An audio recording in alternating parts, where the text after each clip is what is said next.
আওয়ামী লীগ প্রসঙ্গে যা বলল মার্কিন স্টেট ডিপার্টমেন্ট। বাংলাদেশের পতিত সাবেক প্রধানমন্ত্রী শেখ হাসিনার দল আওয়ামী লীগ নিয়ে কথা বলেছেন যুক্তরাষ্ট্রের স্টেট ডিপার্টমেন্টের মুখপাত্র ম্যাথিউ মিলার।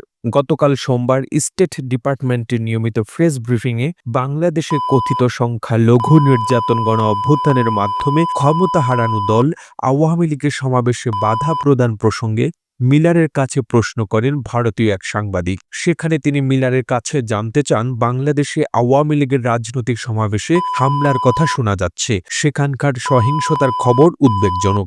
বিশেষ করে আওয়ামী লীগের শান্তিপূর্ণ সমাবেশে নারীদের উপর হামলা, সাংবাদিকদের আটক সহ তাদের প্রেস অ্যাক্রিডিটেশন কার্ড বাতিল করা হয়েছে। অন্তর্বর্তী সরকারের সমালোচকরা বলছেন, আগস্টে শিক্ষার্থীদের মনসুন বিপ্লবের মাধ্যমে পরিস্থিতি আগের পর্যায়ে ফিরিয়ে নিয়ে যাচ্ছে, সেখান থেকেই সকল কিছুর সূত্রপাত হয়েছিল। আমরা এই বিষয়ে বেদান্ত প্যাটেলের নিন্দা শুনেছি। এই ইস্যুতে বাংলাদেশের অন্তর্বর্তী সরকারের সঙ্গে আপনার কি কোনো আলোচনা হয়েছে? জবাবে মিলার বলেন, আমি বাংলাদেশের সঙ্গে ব্যক্তিগত পর্যায়ের কূটনৈতিক বোঝাপড়ার বিষয়ে কিছু বলতে চাচ্ছি না।